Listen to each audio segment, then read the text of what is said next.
আসসালামু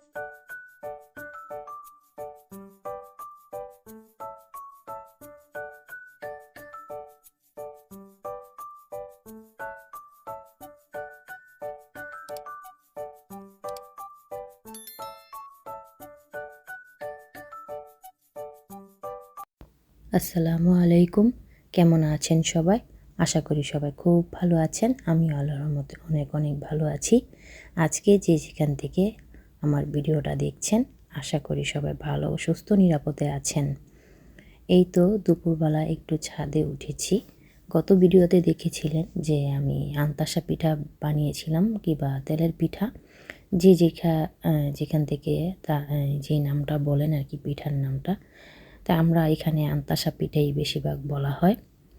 তো অনেকগুলো আর কি গুঁড়ি ছিল, মানে পিঠা বানার পরে যেগুলা গুঁড়ি ছিল তো সেগুলো একটু ভিজা ভিজা ছিল। তো চিন্তা করলাম, আমার শাশুড়ি মা বলছে যে গুঁড়িটা একটু ভালো করে রোদে শুকিয়ে ফ্রিজে রেখে দিও ডিপের মধ্যে। এই জন্য আমি সকালে ঘুম থেকে উঠে আগে ছাদে আমি নিয়ে এসেছি। নিয়ে এসে এগুলা শুকাতে দিলাম। এগুলা শুকাতে শুকাতে প্রায় তো 2 দিন লেগে গেছে। 2 দিন পর নিয়েছি। তো একটু ছাদে রৌদ্র ছিল, একটু ছাদে রোদও নিজের শরীরে লাগিয়ে নিলাম।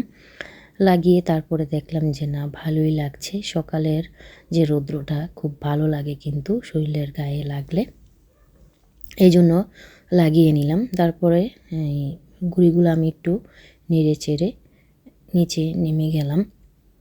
আজকে ভিডিওতে যা যা থাকছে সেগুলা হলো আমার শাশুড়ি মার জন্য। শাশুড়ি মার কি আবদার করেছে আমার হাতে চাপটি খাবে। সে শীত আসলে, শীত বলতে কিছুই না, মানে শীত আর গরম যে সময় তার মন চায় যে জিনিসটা খেতে, তাকে আমি অবশ্যই বানিয়ে খাওয়ার চেষ্টা করি। যেহেতু মুরব্বি মানুষ, একটা জিনিস শখ করলে তাকে অবশ্যই খাওয়াই। তারপর বলছে যে মোটা চাল দিয়ে, মোটা ভাতের যে চাল আছে ওগুলা দিয়ে, ডাল দিয়ে চাপটি খাবে। তা আমি আবার কি করেছি, চাপটির বানানোর যে চাল ডাল আছে রাতেই ভিজিয়ে রেখেছিলাম। তো ভিজিয়ে রেখেছি, এখনও সকাল পর্যন্ত ভিজছে। আরও পরিমাণ ভালো করে ভিজলে দেখা গেছে ব্লেন্ডার করলে তাড়াতাড়ি হয়ে যাবে। তো এখন নিচে চলে যাব। নিচে চলে আমি ওগুলা ব্লেন্ডার করে নিয়েছি অফ ক্যামেরাতে, ডাল আর চাল। এখন কিন্তু প্রায় বিকাল বিকাল, মানে সন্ধ্যা হয়ে আসছে। অফ ক্যামেরাতে হালকা পাতলাই আজকে রান্নাবান্না করেছি, কেননা যদি আর কি রাতে কোনো অন্যরকম আইটেম করি তবে দুপুরে রান্নাবান্নাটা একেবারে হালকা পাতলা করে নেই। আজকে শুধু বেগুন ভর্তা, করলা ভাজি, ডাল, এগুলোই ছিল দুপুরের রান্নাবান্না। তো সেগুলো আর আপনাদের সাথে শেয়ার করিনি, যেহেতু ভিডিওটা অনেকটা বড় হয়ে যাবে, এই জন্য আর শেয়ার করিনি। তাই আমি সব কিছু রেডি করে নিচ্ছি, চাপটি বানাবো রাতের জন্য।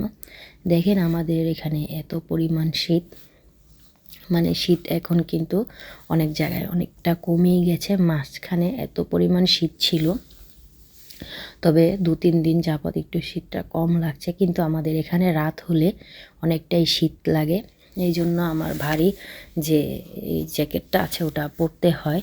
মানে আমি এখন এইবার শীত যেমন একটা সহ্য করতে পারি না। এখন আমি অনেক রাত, প্রায় 2:52 আমি ভিডিওতে ভয়েস দিচ্ছি। দেখেন আমার গলাটা মনে হচ্ছে যে ভাঙা ভাঙা। গলা কিন্তু ভাঙা না, রাতে ভয়েস দিতে হয়। কারণ যে রাস্তার পাশে আমাদের বাড়ি, অনেক গাড়ির শব্দ, দিনের বেলা ভয়েস একেবারে দিতে পারি না, রাতেই দিতে হয়। রাতে ভয়েসটা দিতে গেলে এরকম গলার শব্দ, হয়তো বা নাক বন্ধ হয়ে থাকবে কিংবা গলার ঘের ঘের করবে, শব্দ করবে, তখন না খুবই খারাপ লাগে, কাশি চলে আসে। খুব খারাপ লাগছে ভয়েসটা দিতে, থেমে থেমে ভয়েসটা দিতে হচ্ছে। খুব খারাপ একটা অবস্থা হয়ে গেল। এখন ভয়েসটা থেমে তারপর আবার শুরু করলাম। আমার নাক মুখ দিয়ে পানি এসে পড়েছে, চোখও জ্বালা পোড়া করছে, আর অনেক জোরে জোরে কাশি আসছে। তারপর বেসিংয়ে গিয়ে পরিষ্কার করে এসে তারপর আবার ভয়েসটা দিলাম। দেখেন এই কারণে কিন্তু আমি ভিডিও কিন্তু প্রতিদিনও দিতে পারি না, 3-4 দিন পর পর একটা ভিডিও দিই। এতে করে কিন্তু আমার চ্যানেলটা একেবারেই ডাউন হয়ে গেছে। সাবস্ক্রাইব নেই বলতেই চলে, লাইক কমেন্ট কিছুই নেই বলতে চলে। এই জন্য আপনাদের বলছি, প্লিজ আমার যদি একটু ভিডিওর পাশে থাকেন, আমার পরিবারের পাশে থাকেন, অবশ্যই আমি আপনাদের সাপোর্টে সামনে এগিয়ে যেতে পারবো। যাই হোক, শাশুড়ি যে আবদার করেছে তারপর বানালাম। আমার শাশুড়ি কিন্তু জাল খায় না, তার জন্য আলাদা করে রেখেছি মরিচ ছাড়া, বেশি করে ধনে পাতা দিয়ে তারপর বানাতে বলেছে। এই জন্য তবে আর কি তাড়াতাড়ি করার জন্য চাপটি বানাতে কিন্তু অনেকটা সময় লাগে। আবার আমার শাশুড়ি মা যদি মোচমোচা না হয় তাহলে কিন্তু খাবে না। তো প্রথম ফ্রাই প্যানে বানিয়ে দেখলাম, তেমন একটা মোচমোচা হচ্ছে না, কিন্তু তলাতে লেগে লেগে যাচ্ছে তেল দেওয়ার পরও। তারপর এখানে কারেন্টের যে চুলাটা আছে ওটার মধ্যে দিয়ে দেখলাম ওটার মধ্যে সুন্দর করে উঠে আসছে, আবার মোচমোচাও হচ্ছে।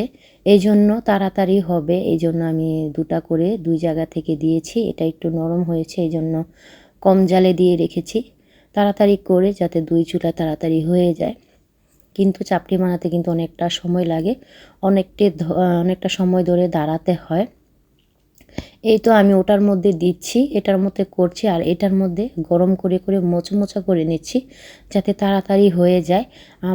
চাপটি কিন্তু আবার গরম গরম খেতে খুব ভালো লাগে, ঠান্ডা হয়ে গেলে ভালো লাগে না। এটা এমনিতেই মজা লাগে, মানে কোনো পরিমাণ সবজি কিংবা ঝোল টোল কিছুই লাগে না, ধনে পাতা ভর্তা বলেন কিছুই লাগে না, এভাবেই কিন্তু খুবই মজা লাগে। আপনারা কে কোন জায়গায় এটা কি বলেন? আমাদের এখানে চাপটি বলে এটা। শীতের সিজনে যদি বেশি করে ধনেপাতা দিয়ে চাপটি খাওয়া যায় খুবই ভালো লাগে।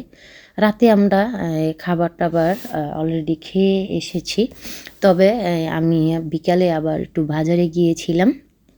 আমার আর সবজি এগুলা কিছুই গুছানো হয়নি, তা এখন আবার গুছাবো। কিন্তু আজকে এই বাজারগুলো করেছি প্রায় 1 মাসই চলে যাবে। কিভাবে আমি প্রায় এই 900 টাকার 920 টাকার সবজি এখানে, আরও অন্য কোনো কিছু আছে সেটা আমি আপনাদেরকে ভিডিওতে বলছি। 920 টাকার সবজি দিয়ে আমি কিভাবে সারা মাস নিলাম সেটাই আমি আপনাদের বলবো। এই টাকার সবজি দিয়ে কিনে কিন্তু আমার দেখা গেছে মানে সারা মাস চলে যাবে, অন্য কোনো আইটেম তেমন একটা লাগবে না। এখানে 3-4 পদের সবজি এনেছি, যেমন ফুলকপি, বাঁধাকপি, এগুলা 30 টাকা করে নিয়েছে। তারপরে মিষ্টি কুমড়াটা 30 টাকা নিয়েছে। এখানে মিষ্টি আলু ছিল, ছেলে খেতে চেয়েছে কিন্তু আলুগুলা দাম নিয়েছে, তারপরও ছেলে যখন খেতে চেয়েছে তাই কিনে এনেছি। 1 কেজি পরিমাণ 40 টাকা নিয়েছে। এখানে 2.5 কেজি পেঁয়াজ ছিল, পেঁয়াজের দামটা এখনও তেমন একটা কমেনি। 2.5 কেজি পেঁয়াজ নিয়েছে 200 টাকার মতো, 220 টাকা হবে। তারপরে এটা একটা মশলা, এই মশলাটা 100 গ্রাম আমি কিনে এনেছি। এটা গরম মশলা বলে। মশলাটা দেখলাম খুবই ভালো, এই জন্য আমি 100 গ্রামই কিনে এনেছি। চেক করে দেখে 100 গ্রাম কিনে এনেছি। যাই হোক, ওখানে মূলা ছিল 1 কেজি, তারপরে 1.5 কেজির মতো বেগুন ছিল, বেগুনটার দামটা কম নিয়েছে 30 টাকা, আর মূলার দাম নিয়েছিল প্রায় 25 টাকার মতো। তবে এগুলার বাজার কিন্তু আমার শুধু যে 950 টাকা হয়েছে তা কিন্তু নয়। এই তো দেখেন এখানে মানে খেজুরের গুঁড়ো কিনেছি, পিঠা বানাবো তাই। 1.5 কেজির মতো একটা নারকেল কিনেছি 150 টাকা দিয়ে। তারপর ছেলের জন্য জুতাগুলা কিনেছি 200 টাকা দিয়ে। সব কিছু মিলিয়ে কিন্তু আমার এই প্রায় 920 টাকার সব সবজি পড়েছে।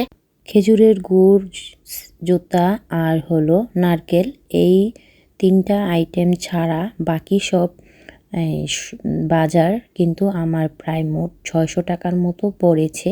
এই 600 টাকার সবজি আমার সারা মাস চলে যাবে, এভাবেই কিন্তু আমি সংসারটা চালাই।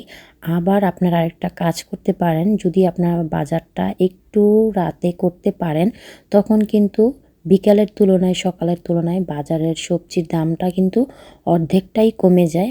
এতে করে কিন্তু আমার অনেকটা টাকা সাশ্রয়ী হয়েছে।